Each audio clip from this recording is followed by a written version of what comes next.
Indo British advanced pain clinic నొప్పి మాయం surgery దూరం. For appointments 9155515563. 5 ఆడపిల్లల్లో తొలి ఆడపిల్ల. పల్లెటూళ్ళల్లో సహజంగానే ఆడపిల్ల పెద్ద ఆడపిల్లకి తొందరగా పెళ్లి చేసేయాలి అనుకుంటారు కదా. మీకు కూడా అలా బాల్య వివాహం జరిగిందంట. ఆ తర్వాత ఏం జరిగింది? కానీ పెళ్లి చేసిన డే 1 నుంచి వెళ్ళి కూడా ఇక అత్తగారింటికి వెళ్ళాలన్నా ఉండాలన్నా ఏది కూడా నా జీవితంలో జరగాల్సిన విధంగా జరగలేదు. ఓ సొంత ఇల్లు లేదు, కారు లేదు, ఈమె ప్రజాప్రతినిధి అవ్వడం ఏంటి అనేవి కూడా కొన్ని కామెంట్స్ మీరు విన్నారు. వాటన్నిటిని విన్నప్పుడు ఏమనిపించేది? ఉద్యమం చేసేటప్పుడు మా దగ్గర డబ్బు ఉందా అని ఎవరు అడగలేదు.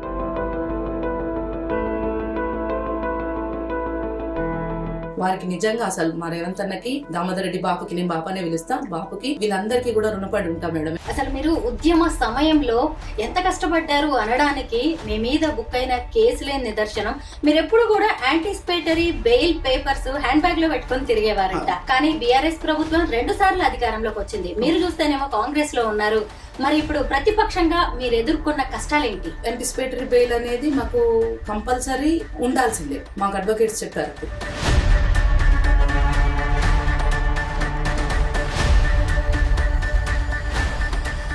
ఇప్పటికీ కేసులు ఉన్నాయి. అందరికీ నమస్కారం. నేను Swaroopa Potlapalli. Welcome to I dream. Telangana ఉద్యమ సమయంలో ఆమె ప్రజా గొంతుక అయ్యారు. కేసులు బనాయించి పిడి గుద్దులు కురిపించిన పోలీసులే ఇప్పుడు ఆమెకు సల్యూట్ చేస్తున్నారు. రాజకీయాల్లోకి వస్తావా, కారుందా, సొంత ఇల్లుందా అంటూ అవమానించిన వారే ఇప్పుడు ఆమెను అభినందిస్తున్నారు. కడు పేదరికంలో పుట్టిన ఆమె చదువే తన జీవితాన్ని మార్చే ఆయుధం అనుకున్నారు. LLM పూర్తి చేసి PhD పట్టా తీసుకుపోతున్నారు. ఆవిడ మరెవరో కాదు, తెలంగాణ రాష్ట్ర బీసీ కమిషన్ తొలి మహిళా సభ్యురాలు రంగు బాలలక్ష్మి. బాలలక్ష్మి గారు ప్రస్తుతం నాతో పాటు ఉన్నారు. ఆవిడతో మాట్లాడి ఆవిడ జీవిత ప్రస్థానం, జీవితంలో పడ్డ అవమానాలు, ఎదుర్కొన్న కష్టాలు, సాధించిన విజయాలు, ఇలా అనేక విషయాలను తెలుసుకుందాం. నమస్తే అండి బాలలక్ష్మి గారు. ఎప్పటి నుంచో మిమ్మల్ని కలుద్దాం అనుకుంటున్నాను. మీ లైఫ్ జర్నీ ఎంతో మందికి ఇన్స్పిరేషన్. మీరు ఎన్ని కష్టాలు పడ్డారో, ఎన్ని అవమానాలు పడ్డారో, ఎన్ని ఇబ్బందుల్ని దిగమింగారో మీకే తెలుసు. అయితే అసలు మీరు ఎక్కడ పుట్టారు, పేరెంట్స్ ఏం చేస్తూ ఉంటారు? నేను వరంగల్ జిల్లా బార్డర్ విలేజ్ మరిముస్త్యాల గ్రామం. అంటే ఉమ్మడి 10 జిల్లాలు ఉన్నప్పుడు వరంగల్ జిల్లా చేర్యాల మండలం మరిముస్త్యాల గ్రామం. ప్రజెంట్ జిల్లాలు కొత్త జిల్లాలు ఏర్పడిన తర్వాత సిద్దిపేట జిల్లా కొమరవెల్లి మండలం మరిముస్త్యాల గ్రామం. మా నాన్న పేరు రంగు ఐలయ్య గౌడు, మా అమ్మ పేరు సువర్ణ. మా మదరు 2017లో చనిపోయారు. నాన్న ఉన్నారు. నాకు 4 చెల్లెలు, నాతో కలిపి 5 మేము ఇంట్లో, మొత్తం ఆడపిల్లలమే. మా నాన్నగారు బాగా హార్డ్ వర్క్ చేసేది. అంటే సొంత వ్యవసాయ భూమి లాంటిది ఏం లేదు.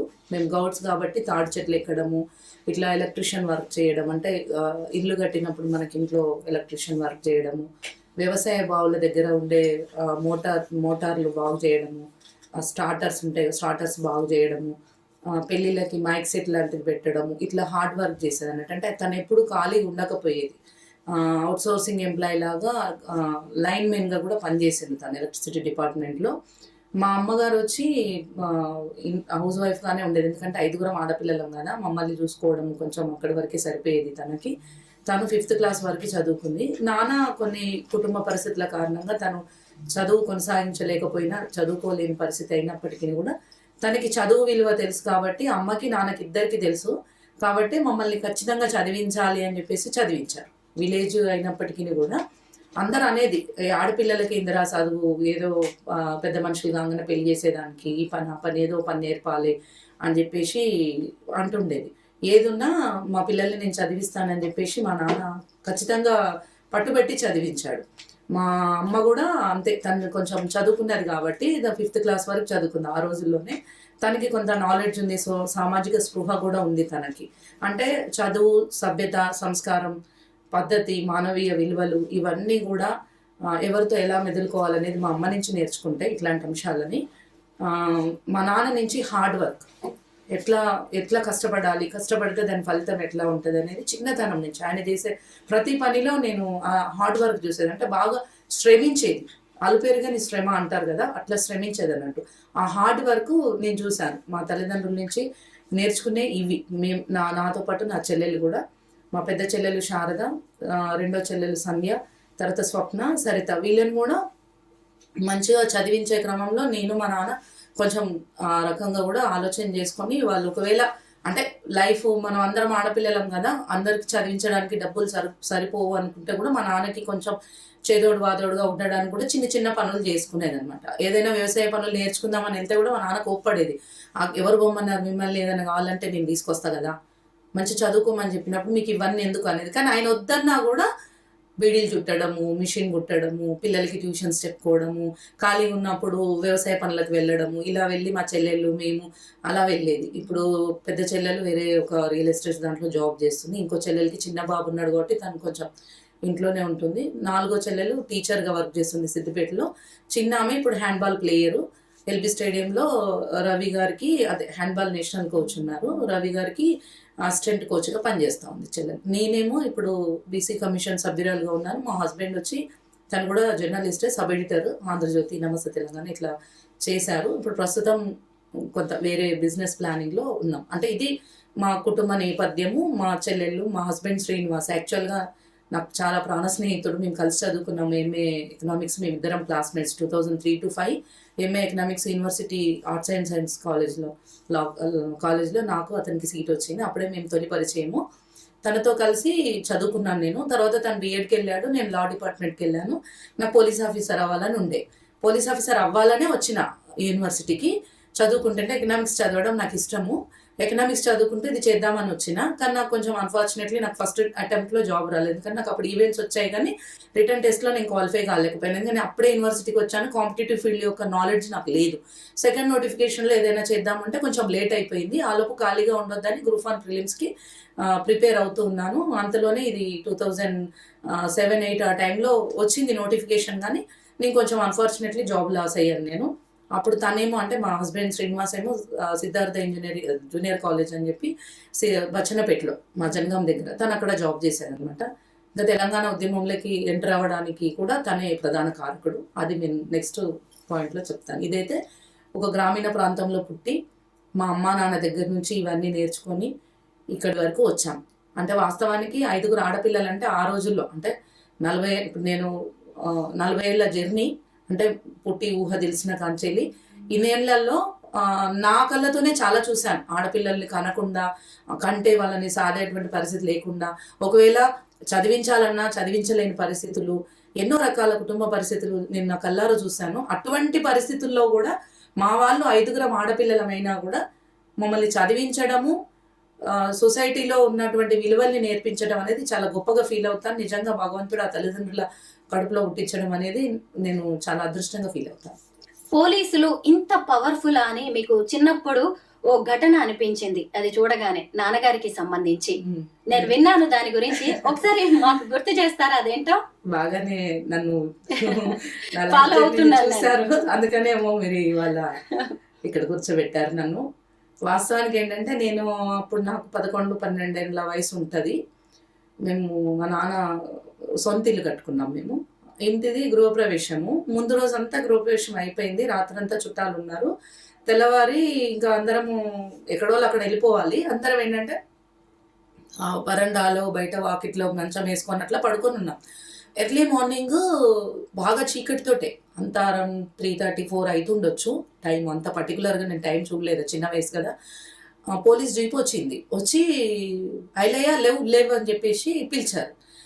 ఏమైంది ఎవరు అని అంటే, మేము ఇట్లా చర్యాల పిఎస్ నుంచి వచ్చినాము, నువ్వు లక్స్లేట్ ఇన్ఫార్మరు కదా అని చెప్పేసి మా నాన్న అంటే మా అమ్మ లేచింది, మేమందరం లేచినాం. ఆయన ఎందుకు అట్లా అంటుండ్రు, మేము రెక్కల కష్టం చేసుకుంటే ఉండేటోళ్ళము, నక్సలేట్ ఇన్ఫార్మర్ ఏంది, నక్సలేట్ లేనిది ఎవరు సార్, మీకు ఎవరు చెప్పారు, మీరు ఎందుకు వచ్చారు, నిన్ననే మేము ఇళ్ళకి వచ్చినాము, అంత చుట్టాలు ఉన్నారు ఇక్కడ, మీరు ఇట్లా ఎందుకు చేస్తున్నారు. మా అమ్మ అడుగుతుంటే కూడా ఆయన అసలు కనీసం ఆయన బట్టలు వేసుకునే అవకాశం కూడా ఇవ్వలేదు. మంచంలోంచి లేచి కూర్చునే లోపే ఇంత పొడుగు అవి గన్నులు ఉంటాయి కదా, వెనుక వైపు వెడల్పుగా ఉంటుంది కర్ర, అవి దాన్ని తిప్పేసి ఇలా కొట్టారు బాగా. నాన్న తొడల మీద కొట్టిండ్రు అనమాట. నాన్న అట్లా కొట్టేసరికి మేము ఎందుకు కొడుతున్నారు మీరు మా నాన్నని అని చెప్పేసి మేము ఏడ్చుకుంటూ వెళ్ళేసరికి నేను తీసుకొని వెళ్ళిపోయాను. అట్లనే తీసుకొని వెళ్ళిపోతే తర్వాత నేను మా అమ్మ ఇద్దరం చర్యాల పిఎస్కి వెళ్ళినాం. అక్కడ నాగపురి రాజలింగం గౌడ్ అని పొలిటికల్ లీడరు, మాకు కొంచెం రిలేటివ్ అవుతారు తను. ఆయన దగ్గరికి వెళ్తే తను ఎస్ఐకి ఫోన్ చేసి చెప్పిండు. అక్కడ ఏంటంటే ఐలయ్య అనే అతను ఇంకొక అతను ఉన్నాడు.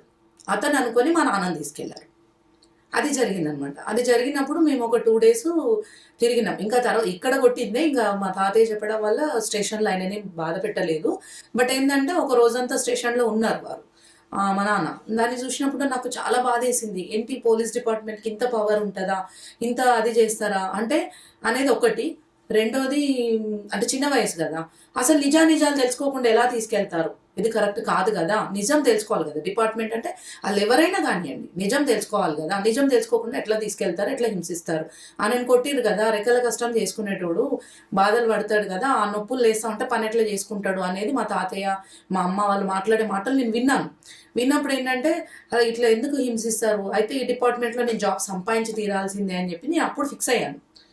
ఫిక్స్ అయ్యి ఇంకా యూనివర్సిటీకి వస్తే నేను మా అన్నయ్య వాళ్ళు కొంచెం అంటే మా పెద్దమ్మ వాళ్ళ పిల్లలు వాళ్ళు వీళ్ళు కొందరు యూనివర్సిటీకి వెళ్తే అక్కడ కాంపిటేటివ్ ఫీల్డ్ నీకు లైబ్రరీ ఉంటుందిరా, నువ్వు చదువుకోవచ్చు, ఆయన నీకు ఎకనామిక్స్ సిస్టమ్ కదా, ఇంకా ఎంఏ ఎకనామిక్స్ చేస్తే నీకు మంచి క్వాలిఫికేషన్ కూడా పెరుగుతుంది అని అంటే ఇంకా సరే అని చెప్పేసి నేను వచ్చి అప్పుడు అలా ప్రిపేర్ అయ్యాను. బట్ ఇంకా జాబ్ అనేది మిస్ అయింది. ఆ తర్వాత నేను తెలంగాణ ఉద్యమంలోకి వచ్చినాక ఇంకా అటువైపు వెళ్ళలేదు.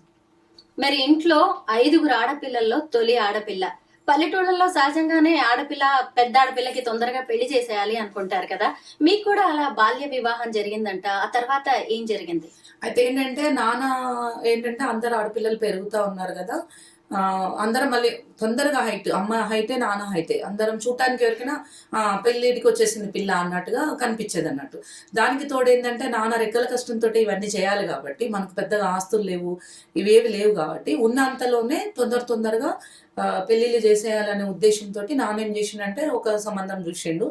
ఆ సంబంధం వాళ్ళు కాకుండా ఆ సంబంధం వాళ్ళు రారని చెప్పి వాళ్ళు ఇన్ఫార్మ్ చేసే క్రమంలో ఇంకొక అతను వచ్చి మా కొడుకు కూడా ఉన్నాడని చెప్పేసి తీసుకొని వస్తే మా నాన్న కూడా ఒప్పుకున్నారు, పెళ్లి చేశారు నాకు.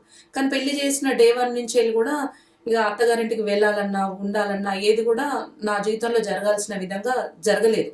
మోరోవర్ ఏంటంటే అతను వెళ్ళిపోతే మా నాన్నమ్మ వచ్చి నన్ను తీసుకొచ్చుకొని ఇంక ఇదంతా కాదు ఇట్లా అని చెప్పేసి ఇంతకుముందు చెప్పిన కదా రాజలింగం గౌడ్ అని ఆయన ఉండి అన్నాడు, అరే దానికి చదువు, నేను అప్పటికి మొత్తుకున్నాను నాకు చదువు అంటే ఇష్టం వద్దు, నాకు పెళ్ళి వద్దు అని. అంతా అసలు ఒక బ్లర్ లాగా ఉంటుంది, ఏదో జ్ఞాపకాల పొరల్లో ఏదో సినిమాలో చూపించినట్టుగా ఏదో బ్లర్ లాగా ఉంటుంది, పర్ఫెక్ట్గా గుర్తులేదు. నాకు పోరాడింది ఒకటి బాగా గుర్తు ఏముందంటే నాకు చదువు కావాలి అనేది మాత్రం నేను కొంచెం స్ట్రిక్ట్గా గట్టిగా అడిగాను అనమాట. ఇక నాన్నని బాధ పెట్టొద్దని చెప్పేసి ఒప్పుకున్నా. అది నా మంచిగా జరిగింది మేడం, ఎందుకంటే అది జరిగింది బొమ్మల పెళ్లిలాగా జరిగింది, అంతేగాని నా లైఫ్లో పెళ్లి తర్వాత జరగాల్సినవి, ఆ తర్వాత ఆ లైఫ్ అనేది కొనసాగింపు కాకపోవడము, అతను అనుకోకుండా అతను వెళ్ళిపోవడము, ఆ టైంలోనే నాకు మా నాన్నమ్మ వచ్చి ఇదంతా ఏంది అని చెప్పేసి మా నాన్న వచ్చి తీసుకురావడం, వాళ్ళు మళ్ళీ వచ్చి నన్ను తీసుకెళ్ళకపోవడము, ఇవన్నీ కూడా నా మంచిగా జరిగినాయి.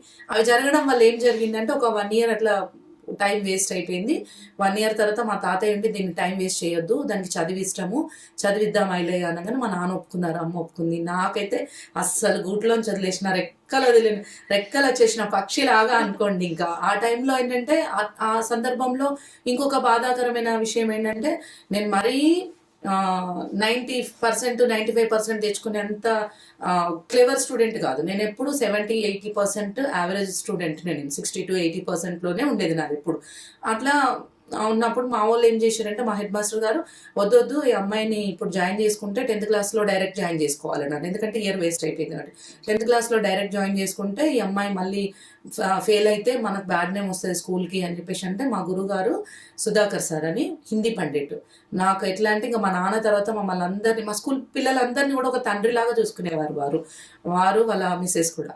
ఆయన ఉండి అట్లా ఇవ్వరు సార్ మీరు, దాన్ని చదివించే బాధ్యత నాది, మన అమ్మాయి మనూరు అమ్మాయి, దాని జీవితంలో అన్ఫార్చునేట్లీ ఒక సంఘటన జరిగింది, దానికి మనమే కదా సపోర్ట్ ఇవ్వాలి, మనం సపోర్ట్ ఇవ్వకుండా ఎవరిస్తే ఆడపిల్లలు ఎదుగుతారు సార్, మనం అపోజ్ చేయొద్దు, ఖచ్చితంగా సపోర్ట్ చేయాలి, దాన్ని చదివించే బాధ్యత నాది, అది ఖచ్చితంగా చదువుతుంది, అదేం బిలో యావరేజ్ స్టూడెంట్ కూడా కాదు, దాన్ని చదివిస్తాను, అది మంచిగా పాస్ అవుతుంది మీరు చూడండి అని అన్నారు. అని వెంటనే నన్ను స్కూల్లో జాయిన్ చేయించారనమాట. అట్లా నేను ఆ లైఫ్ నుంచి ఇలా టర్న్ అయిపోయాను. మధ్యలో ఆ గొడవలు, ఆ పెళ్లికి సంబంధించిన గొడవలు అవన్నీ జరిగినా కూడా ఎక్కడ నేను పెద్దగా ఇన్వాల్వ్ అవ్వలేదు. చాలా మానసిక ఒత్తిడికి లోనైన మాట వాస్తవం. నేను, మా నాన్న, మా అమ్మ, ఎందుకంటే చేయక ఆడపిల్లకి పెళ్లి చేస్తే ఈ పరిస్థితి ఏంటి, ఊళ్ళలో ఎలా ఉంటుంది, ఆడ పెళ్లి చేసిన అమ్మాయి అత్తగారింటికి ఒక అమ్మ వాళ్ళ ఇంట్లో ఉండి చదువుకుంటుంది ఏంది ఇది అని చెప్పేసి ఎన్ని చీత్కారాలు, ఎన్ని రకాల మాటలు, సూటిపోటి మాటలు, అసలు హారిబుల్ సిచ్యువేషన్స్ అవన్నీ ఎదిరించడానికి నాకు మా అమ్మ అండగా నిలబడ్డది, మా నాన్న అండగా నిలబడ్డాడు, మా చెల్లెండ్లు కూడా అండగా నిలబడ్డారు, మా మా గురుగారు, మా సుధాకర్ సార్ అండగా నిలబడ్డారు, మా ఇతర టీచర్లు నాకు అండగా నిలబడ్డారు. వీళ్ళంతా మా ఇంటి చుట్టుపక్కల అన్నయ్య వాళ్ళు ఉంటారు, బుచ్చిరెడ్డి, శ్రీనివాస్ రెడ్డి అని, ఇటు పక్కకు ప్రవీణ్ రెడ్డి అని. వాళ్ళంతా మంచి చదువుకున్నారు, వాళ్ళు మాకంటే చాలా సీనియర్స్, అప్పటికే వాళ్ళు జాబులు చేస్తున్నారు. వాళ్ళందరూ ఉండి ఐలన్న మనం చదివించుకుందాం అమ్మాయిని, మీరు ఏం దిగులు పడొద్దు. ఆ అన్నయ్యలందరికీ కూడా నిజంగా చాలా అసలు ఏ కులమైన వరుస పెట్టి పిలుచుకుంటాం. ఇప్పటికి కూడా అన్నయ్యలు ఎప్పుడు మాకు సపోర్టింగ్ ఉంటారు. మాకు తోడబుట్టిన అన్నయ్యలు లేరు కదా, వాళ్ళకే రాఖీ కట్టేది. నిజంగా రాఖీ కట్టినందుకు ఏమో వాళ్ళు నాకు అండగా నిలబడ్డారు, ఎట్లా చదువుకోవాలి, ఏం చేయాలి, తర్వాత ఇంటర్మీడియట్కి ఎలా వెళ్ళాలి, డిగ్రీకి ఎలా వెళ్ళాలి, పీజీకి ఎలా వెళ్ళాలి, గైడెన్స్ కూడా ఇచ్చారు నాకు వాళ్ళు. ఈ రోజు వరకు కూడా వాళ్ళు నేను గుర్తు చేసుకునేది అదే. సో వాళ్ళు ఏంటంటే ఇంతమంది సపోర్టింగ్గా నిలబడ్డము సహజంగానే నాకు కూడా ఒక డేర్నెస్. చిన్నప్పటి నుంచి ఎక్కడ భయపడడం, బెరుకుగా ఉండడం, పిరికిగా ఉండడం ఇవి అలవాట్లేవు, నాకు ఎప్పుడూ అలవాట్లేవు.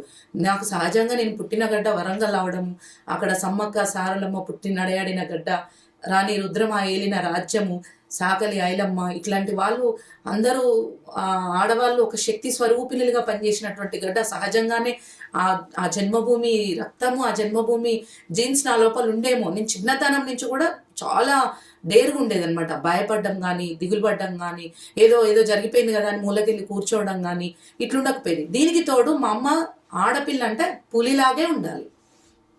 ఎప్పుడు నన్ను పెద్ద పులి అనేది నన్ను మా అమ్మ. ఆడపిల్ల అంటే పులిలాగే ఉండాలి, ఎక్కడ కూడా భయపడొద్దు, దిగులు పడొద్దు. తెలియక ఏదైనా తప్పు చేస్తే దాన్ని సరిదిద్దుకోవాలి, తప్పు చేసినప్పుడు తలదించి క్షమాపణ చెప్పాలి, కానీ మగవాళ్ళతో సమానంగానే మీరు ముందుకు పోవాలి అనేది చాలా ధైర్యాన్ని ఇచ్చేది. మా గురువుగారు సుధాకర్ సార్ అయితే మగవాళ్ళ కంటే 16 రెట్ల శక్తి ఆడపిల్లలకే ఉంటుంది. ఏవైనా సంఘటనలు అంటే చిన్న సంఘటనలు, స్కూల్లో ఆడపిల్లల్ని ఎవరన్నా తక్కువగా చూడడం కానీ అలాంటివి చేసినప్పుడు, అంటే నా జీవితంలో అట్లా ఎదురైనప్పుడు సార్ సందర్భోచితంగా చెప్పిండ్రు అనమాట. అంటే వాళ్ళ సహజంగా నా శరీరం, నా మనస్తత్వంలో ఒక పటుత్వం, అంటే నేను నడవడం కూడా ఆడపిల్లలాగా ఏదో కుదించుకున్నట్టుగా ఇలా ఉండకపోయేది. చిన్నప్పటి నుంచి కూడా ఇట్లా డేర్గా నడిచేది. అంటే నిలబడి నడిచి ఇప్పటికి అందరూ పోలీస్ డిపార్ట్మెంట్ అని ఇదని అడుగుతారు నన్ను. అంత స్టాండర్డ్గా నడిచేది అనమాట చిన్నప్పటి నుంచి. అంటే బాడీ లాంగ్వేజ్ అలాగే ఉండేది, మెంటల్గా ఫిట్నెస్ కూడా అలాగే ఉండేది, డేర్గా ఉండేది అనమాట. ఇవన్నీ కూడా నా మీద చాలా ప్రభావం చూపించాయి. అట్లాంటి సందర్భంలో ఆ బాల్య వివాహం ఆ ఊబిలోంచి నేను బయటపడ్డాను, చాలా ఎదుర్కొన్నాను, గొడవలు, పంచాయతీలు అన్నీ ఎదుర్కొన్నాను. చివరికి విడాకులు అనే స్టేజ్ని కూడా ఎదుర్కొన్నాను. తర్వాత విడాకులు తీసుకునే క్రమంలో అతనికి మళ్ళీ పెళ్లి చేసుకుని, అంటే ఎప్పుడో వెళ్ళిపోయింది కాబట్టి ఎప్పుడో పెళ్లి చేసుకున్నాడు, వితౌట్ మై కన్సర్న్ ఎప్పుడో పెళ్లి చేసుకున్నాడు, ఎప్పుడో పిల్లలు అయిపోయింది కాబట్టి ఆ పిల్లల మొహం చూసి ఇంకా కేసుని అంతా విత్డ్రా చేసేసుకొని వదిలేశాను నేను. ఇంకా ఆ తర్వాత నేను సీరియస్గా చదువుతున్నాను. ఇంకా అప్పుడు గ్రూప్ 1లో డిఎస్పీ అవ్వచ్చు, ఎస్ఐ రాకపోయినా అన్నప్పుడు నేను ఇటువైపు టర్న్ అయ్యాను. మళ్ళీ మనకు ఎల్ఎల్ఎం కాకముందుకు నేను ఫస్ట్ ఎంఏ కంప్లీట్ అవ్వగానే ఎల్ఎల్బి అడ్మిషన్ తీసుకున్నాను. ఎల్ఎల్బి అడ్మిషన్ తీసుకున్న తర్వాత నేను కొంచెం సీరియస్గా గ్రూప్ 1 ప్రిలిమ్స్ పాస్ అయ్యాను. అది ప్రిలిమ్స్ ప్రిపేర్ అవుతున్నాను, ఇంక ఎగ్జామ్ పెట్టలేదు. మెయిన్స్ కోచింగ్ తీసుకుందాం అనే టైంకి మాకు ఇది ఇంటర్నల్స్ ఉండే మాకు. దాని తర్వాత మాకు సెమిస్టర్ ఎగ్జామ్స్ ఉండే. అప్పుడు ఉద్యమం స్టార్ట్ అయింది. అంటే బాల్య వివాహం అనేది చాలా రకాల మానసిక ఒత్తిడిని గురి చేసింది, ఎన్నో ఇబ్బందులను గురి చేసింది, మా నాన్నని కృంగదీసింది, నా కుటుంబాన్ని కృంగదీసింది, నన్ను కృంగదీసింది. బట్ దాని నుంచి నేను ఎప్పుడూ కూడా బయటికి దేరుగానే వచ్చాను నేను. ఇంకా అప్పుడు నేనే మా నాన్నకి చెప్పేసిన, అవసరం లేదు నాన్న, ఏదైతే అది అవుతుంది, నీకు ఎలాగో కొడుకులు లేరు, నేనే కొడుకు అనుకో, అవసరం లేదు, పెళ్లి గురించి నువ్వు టెన్షన్ పడకు, అంత అవసరం అయితే మంచిగా చెల్లెళ్ళని మంచిగా చదివిస్తున్నావు కదా, వాళ్ళు మంచిగా చదువుకోవాలి, నేను కూడా చదువుకొని ఉద్యోగం చేస్తా, వాళ్ళని చదివిద్దాం, వాళ్ళకి మాత్రం నాకులాగా చిన్నప్పుడు పెళ్లి చేయకుండా 21 years వచ్చే వరకు 22 years వచ్చే వరకు పెళ్లి చేయకుండా ఉందాము అనేటివి. ఇలాంటి డిస్కషన్స్ ఎన్నో జరిగినాయి. మా ఊర్లో గుళ్ళో శ్రీనాథయ్య గారు అని పూజారి ఉండే. ఒకరోజు అమ్మా నాన్న ఏడుస్తున్నారు ఇంట్లో ఈ గొడవలైనప్పుడు. నేను వెళ్ళాను, ఇంకా ఇంట్లోకి వెళ్ళేసరికి ఏడుస్తుంటే, ఇప్పుడు నేను చెప్పాను కదా బుచ్చిరెడ్డి శ్రీనివాస్ రెడ్డి అని, వాళ్ళ అమ్మ ఉంటుంది. ఆ పెద్దమ్మ ఏం చేసిందంటే, అదే ధైర్యంగా ఉంది, మీకేం పిచ్చి లేచిందా, అది మంచిగా చదువుకుంటా అంటుంటే, పోనీ దాని జీవితంలో ఇంకేదో గొప్పగా ఉన్నట్టున్నది, ఉండని, దానికి మనం అందరం అండగా నిలబడ్డాం, మీరు ఏడవద్దు అయిలే అని వచ్చి ఓదార్చింది తను. అప్పుడు నేనేం చేసిన అంటే ఇంట్లో ఉంటే వీళ్ళు ఇలాగే ఏడుస్తారని చెప్పి టెంపుల్కి వెళ్తే అయ్యగారు శ్రీనాథ్ గారు మాకు బాగా దగ్గర నాకు 2 మాటలు చెప్పారు. నువ్వు ఒంటరిగా బతికినా పులిలాగే బతుకుతావు, నువ్వు వైవాహిక జీవితంలోకి వెళ్ళినా పులిలాగే బతుకుతావు, నీ శరీరంలో సహజంగానే అది ఉంది బాలలక్ష్మి, దాన్ని గుర్తుపెట్టుకో అని చెప్పిండు. రెండోది, చెడు కనిపించినప్పుడు ఆ చెడు దిశగా మనం పోవద్దు. మురికి నీళ్ళు తెచ్చి మంచినీళ్ళలో పోసినా, మంచినీళ్ళు తెచ్చి మురికి నీళ్ళలో పోసినా మురిగ్గానే మారుతాయి. కాబట్టి సమాజం అంతా కూడా అలాగే చూస్తుంది మనల్ని. ఒంటరి ఆడపిల్లని చాలా హింసలు పెడుతుంది, నువ్వు ధైర్యంగా ముందుకెళ్ళు, మేమందరం నీకు తోడుంటామని చెప్పారు మేడం. అంటే బాల్య వివాహం అనే ఘట్టం నా జీవితంలో ఒక 5 సంవత్సరాలు ఒక ఆట ఆడుకుంది. ఆ ఆటని గెలిచి ఇక్కడికి వచ్చాను. ఎస్, అసలు ఉస్మానియా యూనివర్సిటీలోకి అడుగు పెట్టారు, పోలీస్ ఆఫీసర్ కావాలనుకున్నారు, మీ చదువేదో మీరు చదువుకుంటున్నారు, కానీ ఉద్యమం వచ్చేసింది, మళ్ళీ మీ జీవితంలోకి ప్రజా గొంతుకగా మారారు. ఇప్పటికి కూడా తెలంగాణ స్వరాష్ట్ర సాధన అనగానే మీకు గుర్తొచ్చే సంఘటనలు ఏంటి? స్వరాష్ట్ర సాధన అన్నప్పుడు ఫస్ట్ ఆఫ్ ఆల్ నేను కాంపిటేటివ్ ఓరియంటేషన్లో చదువుతున్నాను కదా. ఇంటర్ డిగ్రీ చదివేటప్పుడు కొంత తెలంగాణ నేపథ్యము, పాటలు, కవితలు, వ్యాసాలు చదవటం, చూడటం, పుస్తకాల లైబ్రరీకి వెళ్ళినప్పుడు ఏదైనా తెలంగాణ కల్చర్కి సంబంధించినవి చదవడం, దీనితో పాటు సైమల్టేనియస్గా గ్రూప్ 1 గ్రూప్ 2 లాంటివి కానీ ఏదైనా కాంపిటేటివ్ ఫీల్డ్లో అంటే పీజీ వచ్చే వరకు కూడా కాంపిటేటివ్ ఫీల్డ్లో తెలంగాణ యువతకి దక్కని అవకాశాలు ఆంధ్ర యువతకు దక్కడం నా కళ్ళారా చూశాను. ఇవన్నీ చూసినప్పుడు ఏంటంటే సహజంగానే నాకు ఒక అవగాహన ఉంది దాని పట్ల. రెండోది ఏంటంటే, నేను ఇందాక చెప్పినట్టు ఎల్ఎల్బికి సంబంధించిన సెమిస్టర్ ఎగ్జామ్స్ ప్రిపేర్ అవుతున్నాము. అప్పటికి 2 days ముందే కేసీఆర్ గారు దీక్ష ప్రారంభించారు. అదంతా రెగ్యులర్ చూస్తూనే ఉన్నాం టీవీలో వాటిల్లో. అప్పుడు ఏంటంటే మా హస్బెండ్ చెప్పాను కదా, బచ్చన్నపేటలో తను లెక్చరర్గా వర్క్ చేస్తున్నారు. ముందు రోజు కేసీఆర్ గారు దీక్ష విరమించంగానే ఉస్మానియా కాకతీయ యూనివర్సిటీలలో నిమ్మరసం కాదు మా నెత్తురు దాగు అని చెప్పి నినాదం ఎత్తుకొని అందరూ ర్యాలీలు చేసిండ్రు. ఆ ర్యాలీలు చేసినప్పుడు యూనివర్సిటీ ఆర్ట్స్ కాలేజ్ ముందర పోలీసుల లాఠీ చార్జ్ అయింది. అప్పుడు మా వాళ్ళందరికీ దెబ్బలు తగింది, మా యూనివర్సిటీ విద్యార్థులు. అది మేము చూడలేదు. యాక్చువల్లీ ఏంటంటే మాకు లేడీస్ హాస్టల్లో అంత లోపల దాకా తెలియవు అంత తొందరగా.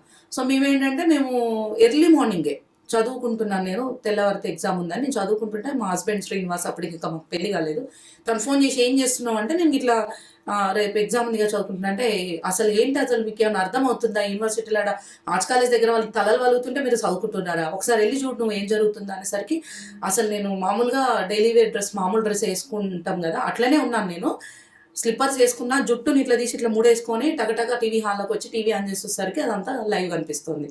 ఇమ్మీడియట్గా బయటికి వెళ్ళిపోయినాం. నేను మిగతా విద్యార్థి సంఘాలు, సిఎంఎస్ అని, పీడిఎస్ అని విద్యార్థి సంఘాలు ఉన్నాయి కదా, ఆ విద్యార్థి సంఘాల సంబంధించిన విద్యార్థిని నాయకులు ఎవరైతే ఉన్నారో వాళ్ళంతా కూడా గ్యాదరింగ్ అయిపోయినాం. మేము డప్పు కొట్టుకుంటూ ఆర్ట్స్ కాలేజ్ వరకు వెళ్ళి మా విద్యార్థులు ఎవరైతే జెంట్స్ పార్టిసిపేట్ చేసినో వాళ్ళకి సపోర్టింగ్గా మేము అందరం అమ్మాయిలం నిలబడ్డాము.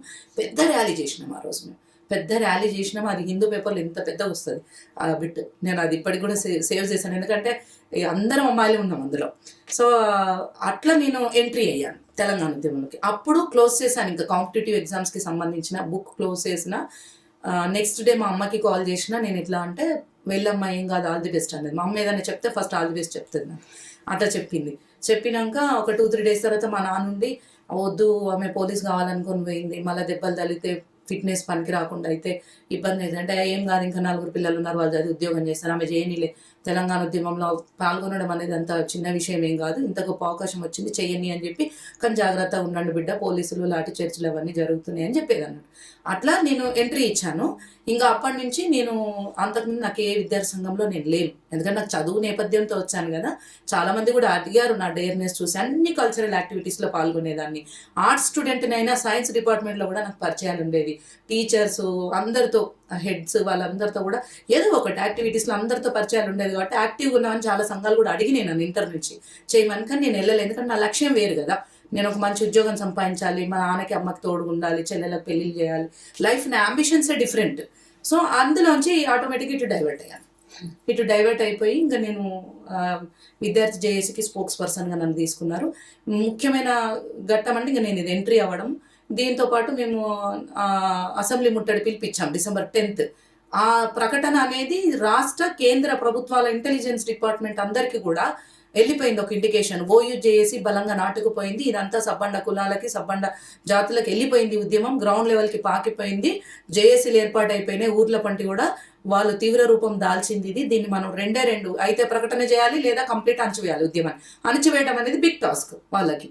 ఇటువంటి సిచ్యువేషన్ అనేది సెంట్రల్కి వెళ్ళిపోయినప్పుడు 9th రోజు నైట్ మేమంతా ఎక్కడో అక్కడ దాచుకున్నాం మేము, ఎందుకంటే 10th అసెంబ్లీ ముట్టడి చేయాలి కాబట్టి.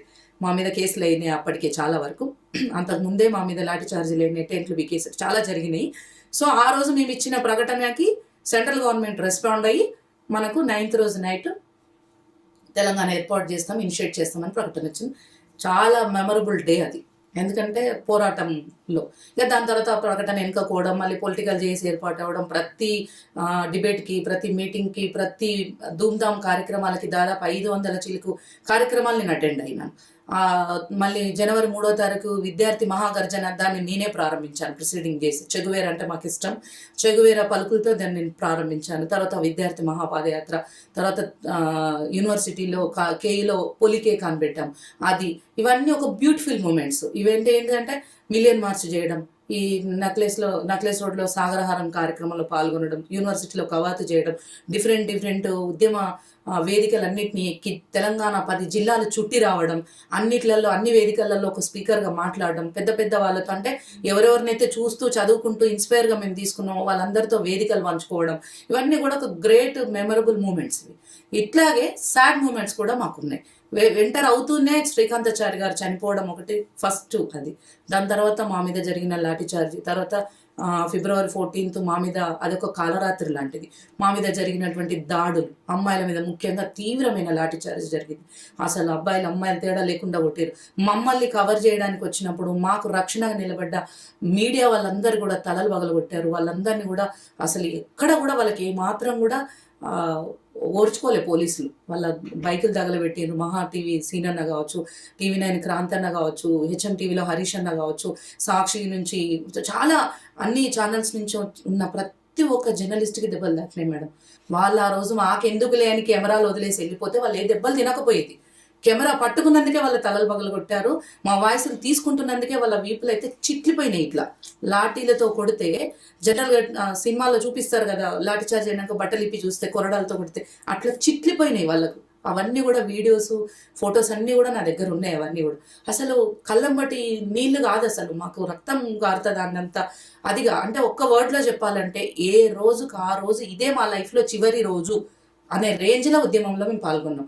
మాకు అట్లా అండగా నిలబడ్డ వాళ్ళు జర్నలిస్టులు, ఆ తర్వాత అడ్వకేట్స్ అయితే బారికేడ్లు తన్నుకొని వచ్చారు. మా పిల్లల జోలికి మీరు ఎట్లా వెళ్తారని చెప్పి మా దగ్గర నుంచి ₹1 తీసుకోకుండా మాకు యాంటిసిపేటరీ బెయిల్స్ కావచ్చు, మా మీద పెట్టిన కేసులకు సంబంధించి హియరింగ్స్లో కావచ్చు, ఎక్కడైనా వాళ్ళు పార్టిసిపేట్ చేసారు.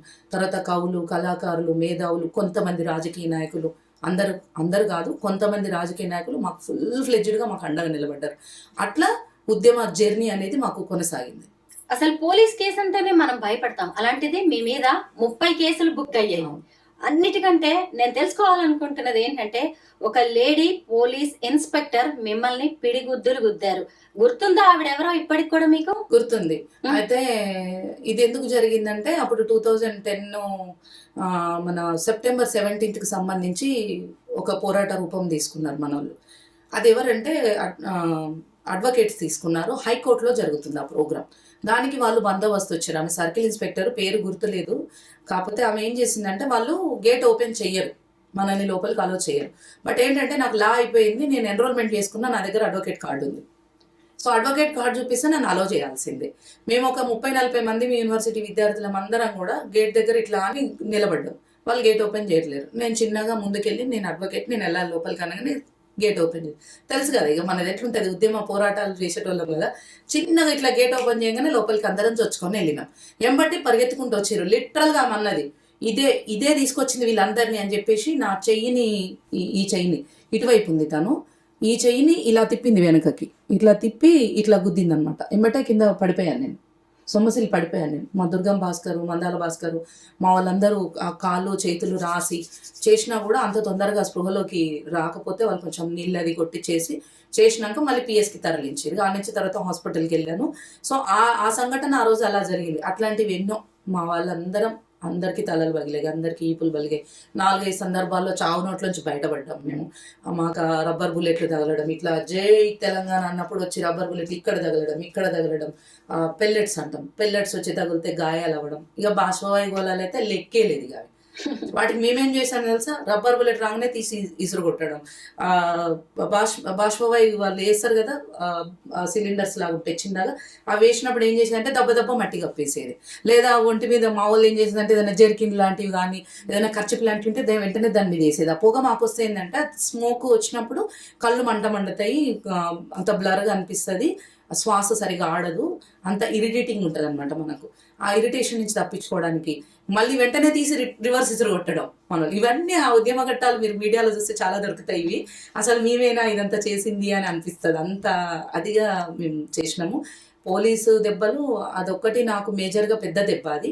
ఇంకా మా వాళ్ళకైతే మా లేడీస్ ఆడపిల్లలకు కూడా శ్వేత అని ఒక అమ్మాయి అండి పీడిఎస్, ఆమెకి ఇక్కడ రాయి తగిలింది, వాళ్ళు ఇసురు కొడితే పగిలింది ఇక్కడ తనకి. ఆ తర్వాత అంతకంటే తర్వాత ఇది వేణుగోపాల్ రెడ్డి శివయాత్ర తీసుకెళ్లేటప్పుడు ఇక్కడ వీపులో నాకు తగిలింది అట్లనే రాయి. మనీ అని ఉండే సిఎంఎస్ నుంచి, ఆ అమ్మాయికి అయితే అసలు లాఠీ చేస్తా కొడితే ఇవన్నీ పగిలినాయి.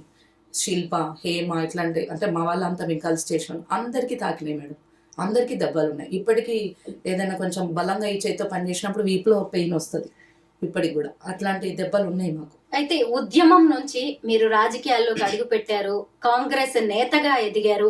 అయితే మీరు ఒక ఎమ్మెల్యే కూడా కావాలనుకున్నారు కదా, ఓ సొంత ఇల్లు లేదు, కార్ లేదు, ఈమె ప్రజాప్రతినిధి అవ్వడం ఏంటి అనేవి కూడా కొన్ని కామెంట్స్ మీరు విన్నారు. వాటన్నిటిని విన్నప్పుడు ఏమనిపించేది? అంటే ఫస్ట్ ఆర్థికంగా మాత్రమే నన్ను చూస్తుండ్రు కదా అనేది ఒకటి కొంచెం బాధ అనిపించింది ఈ విషయంలో. ఆర్థికంగా మాత్రమే ఎందుకు నేను విభేదించాను చాలా మందిని చాలా చోట్ల. ఎందుకంటే ఉద్యమం చేసేటప్పుడు మా దగ్గర డబ్బు ఉందా అని ఎవరు అడగలేదు. షబాష్ బిడ్డాని భుజాలు ఇట్లా తడిమినటువంటి వాళ్ళు రాజకీయంలోకి వస్తామనేటప్పటికీ రాజకీయమా మీకెందుకు, మీరేం చేస్తారు, మీ దగ్గర ఏముంది అన్నప్పుడు మరి ఏముంటే మేము ఉద్యమం చేసినట్టు ఉద్యమం వేరు రాజకీయం వేరు అన్నారు.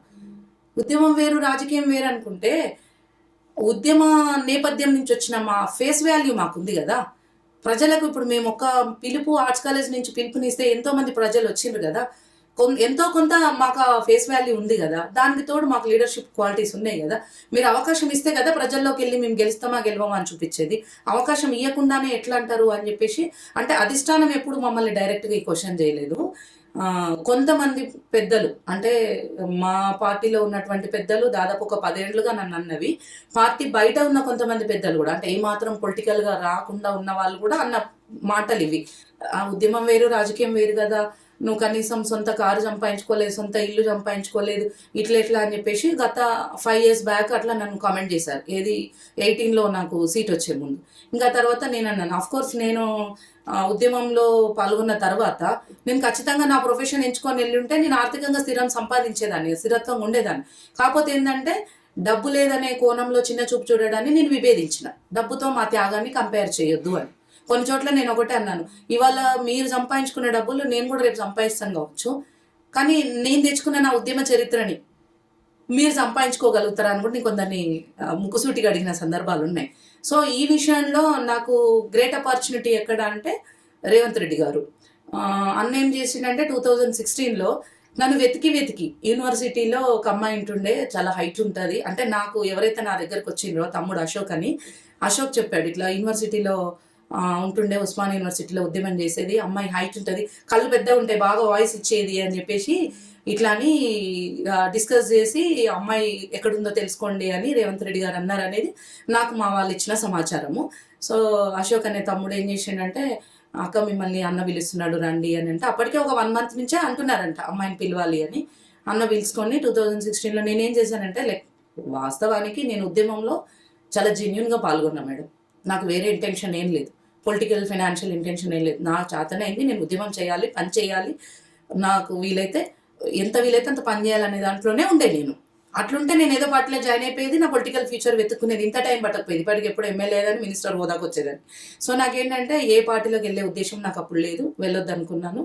నేను లీగల్ ప్రొఫెషన్ ప్రాక్టీస్ చేసుకొని తర్వాత ఒక 5-10 ఇయర్స్ తర్వాత అవసరాన్ని బట్టి అవకాశాన్ని బట్టి వెళ్దాంలే, ఇప్పుడు అంత అవసరం లేదు అనుకొని నేను కామున్నా. నాకు అప్పటికి పెళ్ళి అయ్యి పాప చిన్నది, ఇవన్నీ వద్దు అనుకున్న. 14లో మాత్రం కాంగ్రెస్ పార్టీకి అనుకూలంగా పనిచేసిన. నేను మా ఆధార్ వెళ్ళన్న, దుర్గం భాస్కర్ మేమంతా కలిసి పనిచేసినాం. సో మా మానవత్రయ అన్న మేమంతా కలిసి పనిచేసినాం. సో ఇది ఏంటంటే ఈ క్రమంలో నాకు అనిపించింది ఏంటంటే ఒక 5-10 ఇయర్స్ టైం తీసుకుందాము పొలిటికల్ ఎంట్రీకి అని అనుకునే టైంలో ఈ రేవంత్ అన్న నన్ను పిలుచుకున్నాడు అనమాట. పిలుచుకున్నప్పుడు నేను అప్పుడు అనుకున్నా, మనం లీగల్ ప్రొఫెషన్ చేసి 10 ఇయర్స్ టైం తీసుకునే కంటే అన్న ఇప్పుడే ఉండరా నాతో అంటున్నాడు కదా అన్నప్పుడు అన్నతో ఉంటే మంచి ఆయన గైడెన్స్ లేదన్నా పని చేయొచ్చు. కొంచెం అనుకున్న దానికంటే ఇంకా తొందరగా మనం వెళ్ళొచ్చు కదా మనం చేయాలనుకున్న సర్వీస్లోకి అనేటువంటి విధంగా ఆలోచించి అప్పుడు ఏం చేసినామంటే నేను మా హస్బెండ్ డిస్కస్ చేసుకుని అప్పుడు నేను చెప్పిన రేవంత్ అన్నకి, అన్న నేను బీసీ మహిళని, నా తత్వం కొంచెం ముక్కుసూటితనమే, నేను ఏదున్నా కూడా ట్రాన్స్పరెంట్గా పనిచేస్తా, ఈ కళ్ళబొల్లి మాటలు చెప్పడము ఇవన్నీ నాకు రావు. రెండోది ఏంటంటే ఏదైనా అంశం ఉందంటే డైరెక్ట్గానే మాట్లాడతాను. నేను అన్నిటికీ మించి నేను ఆర్థికంగా లేనన్నా, నా దగ్గర డబ్బులు లేవు. రాజకీయంగా నేను దొక్కుకోవాలంటే నాకు ఇండియన్ పాలిటిక్స్ పట్ల పూర్తి అవగాహన ఉంది. ముఖ్యంగా తెలంగాణలో ఇంకా ఇప్పుడు సర్వైవ్ అవ్వడం అట్లా నాలాంటి బీసీ, ఎందుకంటే రిజర్వేషన్స్ ఉండవు, మనకు పొలిటికల్ రిజర్వేషన్స్ ఉండవు. సో ఇట్లాంటప్పుడు నేను చట్టసభల్లోకి రావాలి అంటే అంత ఈజీ కాదు కదన్న అంటే, రేవంత్ అన్న నిజంగా ఇట్స్ ఎ గ్రేట్ థింగ్. నాకు అన్న 2 మాటలు అన్నాడు, అట్లా అనుకోవద్దురా, నీకు లీడర్షిప్ క్వాలిటీస్ ఉన్నాయి, డబ్బు లేకపోతే ఏంటి నేనున్నా కదా అని చెప్పిండు. డబ్బు లేకపోయినా అంతకంటే అద్వితీయంగా ఉండే లక్షణాలు నీ దగ్గర ఉన్నాయిరా, వాటితో నువ్వు సస్టైన్ అవుతావు, నేను I will take care of you అని చెప్పిండ్రు. రెండో మాట మా హస్బెండ్కి చెప్పిండ్రు, శ్రీను నేను చూసుకుంటా, మీరు ధైర్యంగా ఉండొచ్చు అని చెప్తే, మీ ఇష్టం అన్నా, నేను అన్నా అంటే ఆయన సార్ అంటాడు, మీ ఇష్టం సార్, మీరు చూసుకుంటా అన్నాక నాకేం అభ్యంతరం లేదు, మేము 10 ఏళ్ల తర్వాత అనుకున్నది మీరు ముందే తీసుకున్నారు కదా, మీ మాట గౌరవించి మేము నడుచుకుంటామన్నా అని చెప్పి చెప్పుకున్నాం. అప్పుడు అన్న నిజంగా చెప్తున్నాను, డబ్బు కాకుండా నన్నుగా గుర్తించి, నా లీడర్షిప్ క్వాలిటీస్ని గుర్తించి, నా హార్డ్ వర్క్ని, నా డెడికేషన్ని గుర్తించి తన దగ్గరికి తీసుకున్నది రేవంత్ అన్న.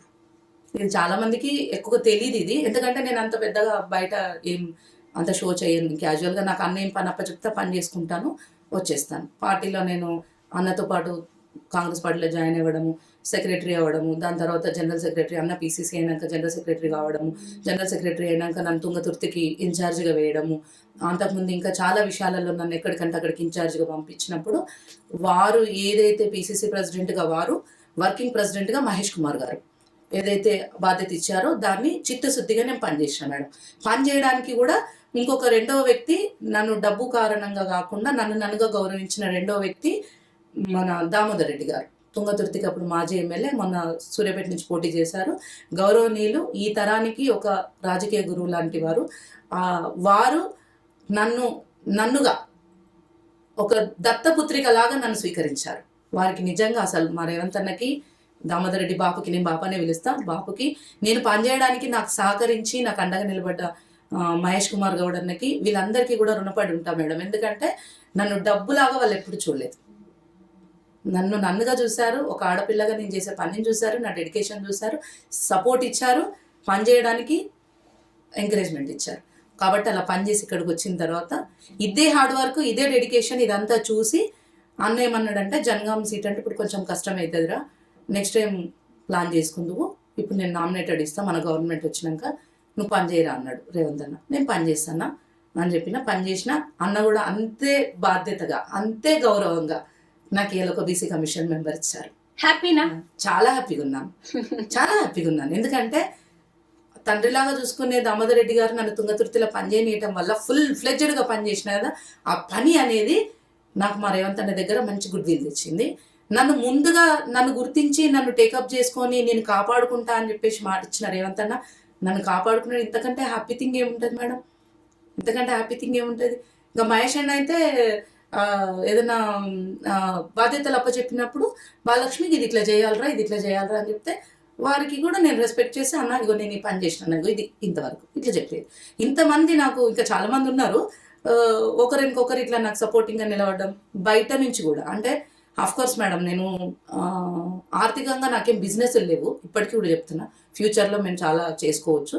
నాకు బయట నుంచి సపోర్టింగ్ ఉన్న వాళ్ళు కూడా చాలా మంది ఉన్నారు, మా వాళ్ళు మా అన్నదమ్ముల్లాగా నాకు అండగా నిలబడ్డ వాళ్ళు ఆర్టీఓ రవీందర్ కుమార్ అని, విన్నర్స్ పబ్లికేషన్ ప్రసన్న హరికృష్ణ గారు, జూలూరి ధనలక్ష్మి గారు, ఇట్లా ఇట్లా కొంతమంది, పవన్ సాయి హాస్పిటల్ మా శ్రీనివాస్ గౌడ్ గారు, ఈ సుప్రజ హాస్పిటల్ మా తమ్ముడు విజయ్. ఎందుకు ఇట్లా చెప్తున్నా అంటే these are all people out of the box.